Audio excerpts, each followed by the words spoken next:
So hi guys, நம்ம பாவிகளா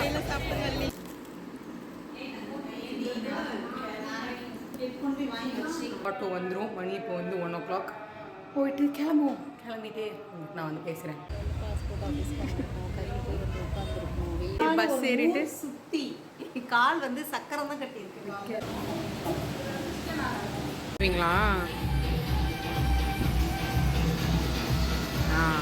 S. Hi guys, welcome back to my channel. எல்லோரும் எப்படி இருக்கீங்க? ஒரு ரேண்டம் vlog தான் இது. இப்போ தான் நைட் ஷிஃப்ட் முடிச்சுட்டு வந்தேன். இன்றைக்கின்னு பார்த்து என் முடி நல்லாயிருக்கு, என் மூச்சு பளிச்சுன்னு இருக்குது, என்னன்னு தெரியல. நைட் ஷிஃப்ட் முடிச்சுட்டு வந்துட்டு இன்றைக்கி ஆக்சுவலி ஆஃப்டர்நூன் ஷிஃப்ட் போகணும். நான் வந்து மதுரை போகிறேன் இன்றைக்கி. ஒரு சடன் பிளான், ஏன் போகிறேன் எதுக்கு போகிறேன்றதுலாம் நான் உங்களுக்கு சொல்கிறேன். நிறைய எக்ஸைட்டிங் vlogsம் வெயிட்டிங்கில் இருக்குது. ஸோ மறக்காமல் சப்ஸ்கிரைப் பண்ணாமல் பார்க்குறீங்கன்னா மறக்காமல் சப்ஸ்கிரைப் பண்ணிக்கோங்க. அண்ட் அவ்வளோதான். இப்போ தான் வந்துட்டு கம்பெனியில் இன்றைக்கி சாப்பிட முடியல, லேட் ஆகிடுச்சு. ஸோ இப்போ தான் A2Bலேருந்து மினி டிஃபன் ஆர்டர் பண்ணியிருக்கேன். ஆர்டர் பண்ணி சாப்பிட்டுட்டு ஒரு குட்டி தூக்கத்தை போட்டுட்டு அப்புறமா கிளம்பிட்டு வந்து நான் பார்க்குறேன். ஸோ இதுதான் நான் ஆர்டர் பண்ணியிருந்த மினி டிஃபன். ஆக்சுவலி மினி டிஃபனாக ரொம்ப கம்மியாக இருக்கும்னு நினச்சேன். இங்கே A2Bயில் மட்டும்தான் எனக்கு பிரேக்ஃபாஸ்ட்லாம் இறங்கும். ஆனால் இதுவே செம ஃபில் ஆகிடுச்சு. ஸோ லஞ்செல்லாம் சாப்பிடல, அப்படியே வந்து ஆஃப்டர்நூன் ஷிஃப்ட்டுக்கு கிளம்பியாச்சு. அங்கேயும் பெருசாக டின்னர்லாம் சாப்பிட முடியல, நல்லா இல்லாதனால நைட்டு 2 மணிக்கு வந்து செம்ம பசியில் இந்த பர்கர் ஆர்டர் பண்ணி ரூம்மேட்ஸ்க்கெலாம் டிஸ்டர்ப் ஆகிடக்கூடாதுன்னு சொல்லிட்டு லைட்லாம் ஆஃப் பண்ணி உட்காந்து சாப்பிட்டுட்டு இருந்தேன். சாப்பிட்டு முடிச்சுட்டு 2 மணிக்கு தான் தூங்கினேன். காலையில் எந்திரிச்சு கடகடான்னு கிளம்பி போயாச்சு. 5 மணிக்கு பஸ் ஏறினேன். இப்போ எங்கே போயிட்டுருக்கேன்னா, இப்போ மைசூர்லேருந்து ஈரோடு போயிட்டுருக்கேன். பகலில் ட்ராவல் பண்ணால் மைசூருக்கு டேரெக்ட் பஸ் இருக்கா. ஸோ ஈரோடு போயிட்டு ஈரோட்லேருந்து மறுபடியும் மதுரை போகணும். போகிற வழியில் அப்படியே கொஞ்சம் எடிட்டிங் வேலையெல்லாம் பார்த்துட்டு எனக்கு ட்ராவலில் பெருசாக சாப்பிட தோணாது. ஸோ இந்த பொவன்டோ பார்த்தோன்னே ரொம்ப ஆசையாயிடுச்சு. ஸோ அதை அப்படியே குடிச்சிட்டு வேகாத வெயிலில் எப்படா வீட்டுக்கு போவீங்கன்னு போயிட்டுருந்தேன். வீட்டுக்கு வந்தாச்சு. போ முந்தானேத்து ஃபேன் சவுண்டில் உங்களுக்கு நான் பேசுறது கேட்குதான்னு தெரில. கேட்கலன்னா நான் டப்பிங் தான் கொடுக்கணும். ஃபேன் ஆஃப் பண்ணால் செத்துருவேன். நல்லா ரைசன் இன்ஜின் கரியல்லி போட்ட மாதிரி வந்திருக்கேன். அப்போது முந்தானேத்து நைட் ஷிஃப்ட்டு போனப்போ 3 மணிக்கு எழுந்திரிச்சேன் மத்தியானம். அப்போ இருந்து இன்னைக்கு 4:30 மணி வரைக்கும் 3 மணி நேரம் தூங்கியிருக்கேன். செத்துட்டேன். அதுவும் வெயிலில் கொளுத்தி இப்படியே தான் நான் வந்தேன். சரி, எவ்வளோ காலைல பழப்பலான்னு கிளம்புனேன். அவ்வளோதான். வந்துட்டு குளிச்சுட்டு எங்கள் அம்மாவோட நைட்டி எடுத்து நல்லா குழுக்குழுவும் போட்டுட்டு நல்லா காலையிலே வந்து நான் ஆர்டர் கொடுத்துட்டேன், என்னென்ன வேணும்னு சமைச்சு வச்சுருக்காங்க. போய் சாப்பிடுவோம். முடியலை டன்.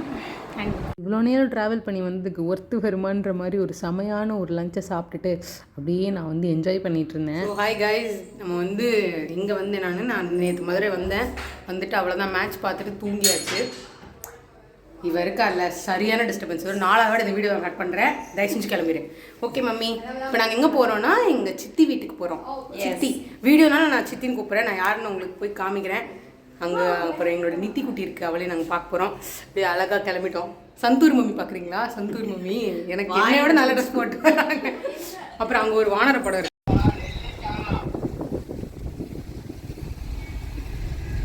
எத்தனை ஊரில் வேலை பார்த்துருந்தாலும் ஹோம் டவுன் இஸ் ஆல்வேஸ் ஸ்பெஷலில். அதே மாதிரி எனக்கு மதுரை ரொம்ப ரொம்ப ஸ்பெஷல். யாரெல்லாம் மதுரையிலேருந்து பார்க்குறீங்க மறக்காமல் கமெண்ட் பண்ணுங்கள். ஸோ அப்படியே நாங்கள் வந்து எங்கள் சித்தி வீட்டுக்கு போயிட்டு இருந்தோம். எங்கள் அப்பா வேறு நடுவில் வந்து ஒரு கேமியோ கொடுத்து உங்களுக்குலாம் ஒரு ஹாய் சொல்லியிருக்காரு. நீங்களும் ஹாய் சொல்லுங்கள். நாங்கள் வந்து யாரை பக்கம் வந்தோன்னா இவங்களை பக்கம் தான் வந்துருக்கோம்.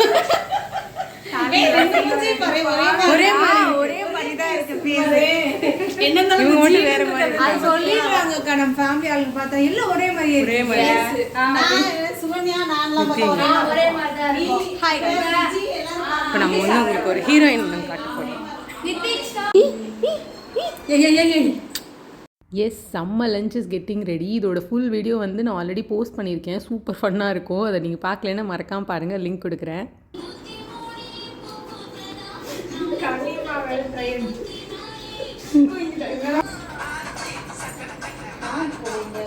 ஸோ இப்படியே கனிமா ரீல்ஸை கொண்டு எடுத்துகிட்டு நாங்கள் வந்து ஈவினிங் போல் எங்கேயாச்சும் சாப்பிட போகலாமேன்னு பார்த்தப்போ தான் எங்கள் ஊரில் இருக்கிறது எங்கள் தெப்பக்குளம் ஃபுட் ஸ்ட்ரீட். நாங்கள் வந்து அதுக்கு தான் போயிருந்தோம். நான் இப்போ தான் ஃபர்ஸ்ட் டைம் போகிறேன். இதில் வந்து இவ்வளோ ஃபுட் ஆப்ஷன்ஸ் இருக்கான்றது இப்போ தான் நான் வந்து பார்க்குறேன். ரொம்பவே சூப்பராக இருந்துச்சு. சாப்பிட்டதெல்லாம் விட எங்களுக்கு வந்து நாங்கள் ஒரு டைம் ஸ்பெண்ட் பண்ணதே ரொம்ப ஹாப்பியாக இருந்துச்சு. ரொம்ப நாளுக்கு அப்புறம் நானும் இவன் என் சித்தி தான், பட் வந்து எனக்கு ரொம்ப க்ளோஸ் டு ஹார்ட், என் ஃப்ரெண்ட் மாதிரி. அப்படியே என்ஜாய் பண்ணிட்டு வீட்டுக்கு போயிட்டோம். அன்றைக்கி நைட்டு மார்னிங் வழக்கம் போல் முந்தின நாள் வச்ச குழம்பு, அப்புறம் வந்து சூப்பரான ஒரு தோசை. காலையிலே நல்ல ஒரு மட்டன் குழம்பு தோசையோடு தான் அந்த மார்னிங்கே ஸ்டார்ட் ஆச்சு. சாப்பிட்டு முடிச்சுட்டு வீட்டுக்கு போயாச்சு. ஸோ ஹாய், வீட்டுக்கு வந்தாச்சு. ஒரு நாள் எப்படி போச்சுன்னே தெரில, அவ்வளோ ஜாலியாக இருந்துச்சு. ஆக்சுவலி நான் ஊருக்கு வரேன், வீட்டுக்கு வரேன், இல்லை எங்கே ஊருக்கு போகிறனாலும் அங்கே ஏதாச்சும் முக்கியமாக அங்கே ஏதாவது கம்ப்ளீட் பண்ணுற வேலை இருந்தால் அதை முடிச்சுட்டு தான் நான் வருவேன். அதே மாதிரி நீ வந்து ஒரு பாஸ்போர்ட் ஆஃபீஸ் வேலை இருக்குது, சரி அதை முடிச்சுருவோம். அப்புறம் அதுக்காக ஓயாமல் ஊருக்கு வந்துட்டுருக்க முடியாது. அதுக்காக இப்போ தான் கிளம்புறோம். எப்போவுமே வீட்டுக்கு வந்து எல்லோரும் ரெஸ்ட் எடுக்கிறதுக்காக வருவாங்க. ஆனால் நான் எப்போவுமே ஒரு ஃபுல் பிளானோட தான் வருவேன். So no rest, nothing. இப்போ அப்படியே போயிட்டு அங்கே வந்துட்டு அப்படியே நைட்டு ஊருக்கு கிளம்பணும். நான் வந்துட்டு பேக் பண்ணிவிட்டு கிளம்பலாம். பாஸ்போர்ட் ஆஃபீஸ் பண்ணிருக்கோம், கையில் போய் வந்து உட்காந்துருக்கோம் வெயிலில். வந்துட்டோம் அப்பாயின்மெண்ட்டுக்கு. ஒருத்தி வந்து 1:30க்கெல்லாம் வீட்டிலேருந்து கிளம்பி வந்து ரோட்டில். அது வந்து என்னென்னா எனக்கு தெரியாது, நான் ஃபஸ்ட்டு கம் ஃபஸ்ட் சர்வ் மாதிரி நினச்சேன். ஸோ கொஞ்சம் ப்ரேயராக வரணும் அப்படின்னு சொல்லிட்டு வந்தாச்சு. வந்துட்டு இப்படி வந்து ரோட்டில் உட்காந்துருக்கோம். ஐ மீன் ரோட்னா உள்ளே இருக்கிறதுல வந்து கீழே ஒரு ஆள் தான் அலோவ் பண்ணுவாங்களா? நான் எங்கே போய் துணைக்கு என்ன வந்தோம், நான் பாட்டு வீட்டில் உட்காந்துருக்கலாம் சார். அதனால வந்து இல்லை வேறு துணைக்கு வரேன்னு வந்துட்டு வெளியில் உட்காந்துருக்காங்க. என் புது dress guys, summer fit squad fit. ஒரு படத்தில் சொல்லுவேன், நான் என்ன சொல்லுவாங்கப்பா, என்னென்ன ட்ரெஸ்ஸு இல்லை ரெண்டுமே என்னோட தான். இந்த டைலாக்லாம் பேசக்கூடாது. அதனால் நாங்கள் வெளியே வெயிட் பண்ணிட்டு இருக்கோம். உள்ளே போயிட்டு 3 மணிக்கு கூப்பிட்டுருக்காங்க. 3 மணிக்கு போயிட்டு என்ன கதைன்னு பார்ப்போம். அது வரைக்கும் இந்த வெக்கால உட்கார. கிட்டத்தட்ட ஒரு 2 மணி நேரத்துக்கு அப்புறம் இந்த பாஸ்போர்ட் அப்ளை பண்ணியாச்சு. இப்போ தான் நீ அப்ளை பண்ணுறியானா? ஆமாம், இப்போ தான் பண்ணுறேன். ஏன் இப்போது அப்படின்றதுலாம் அப்கமிங் வ்ளாக்ஸில் வந்துட்டுருக்கு. ஸோ மறக்காமல் பாருங்கள். Okay mummy, bye bye bye bye bye bye bye. Okay bye. அடுத்த மாதம் சந்திப்போம். ஓகே சந்திப்போம். Yes bye. vlog இன்னும் முடியலை. இப்போ நான் ஊர் சுற்ற கிளம்பிட்டேன். போயிட்டு என் ஃப்ரெண்ட்ஸ் பார்த்துட்டு அப்படியே பஸ் ஏறிட்டு சுற்றி கால் வந்து சக்கரம் தான் கட்டியிருக்கு. பையனாக பிறந்திருக்க வேண்டியது கைஸ். தப்பி பொண்ணாக பிறந்துட்டேன். அதனால் போயிட்டு இப்போ என் ஃப்ரெண்ட்ஸ் பார்த்துட்டு அப்படியே 9 o'clock பஸ் ஏறி மைசூர் போய் லேண்ட் ஆகிட்டு அடுத்து எப்போ ஊருக்கு வருதுன்னு யோசிச்சுக்கிட்டே இருக்கலாம். எஸ், போகலாம். ஓலா வந்துக்கிட்டு இருக்கு. எனக்கு 9 மணிக்கு பஸ்ஸு. நாங்கள் 8:30 மணிக்கு போனோம் சாப்பிட்றதுக்கு. மெக்டி போனால் செம்ம கூட்டம். ஸோ வந்து நாங்கள் பக்கத்தில் இந்த பாவ் அப்படின்ற கடைக்கு போயிட்டு இதெல்லாம் வாங்கி சாப்பிட்டுட்டு அப்படியே அவனுங்க மூச்சு காட்ட மாட்டானுங்க, ரொம்ப ஷை டைப். என்னை பஸ் ஏற்றி விட்டு கிளம்பிட்டாங்க. ஸோ தூங்கி எந்திரிச்சாச்சு, மைசூர் வந்தாச்சு. அது மாதத்தில் ஒரு வாட்டி ஊருக்கு போனாலும் வரப்பெல்லாம் ஒரு மாதிரி சோகமாக தான் இருக்கும். அது வந்து வெளியூரில் என்னை மாதிரி வேலை பார்க்குறவங்களுக்கு உங்களுக்கு தெரிஞ்சிருக்கும். அவ்வளோதான், நம்ம அந்த விலாகோட எண்டுக்கு வந்துட்டோம். இது சும்மா ரேண்டமாக week in my life vlog எடுக்கலான்னு போய் கொஞ்சம் குட்டி குட்டி கிளிப்பிங்ஸோட நீங்கள் பார்த்துருப்பீங்க. அவங்களுக்கு பிடிச்சிருக்கும் நம்புகிறேன். ஸோ இதே மாதிரி உங்களை இன்னொரு வீடியோவில் பார்க்குறேன். அது வரைக்கும் மறக்காமல் ஐஷு டைரிஸ்க்கு சப்ஸ்கிரைப் பண்ணிக்கோங்க. பாய்.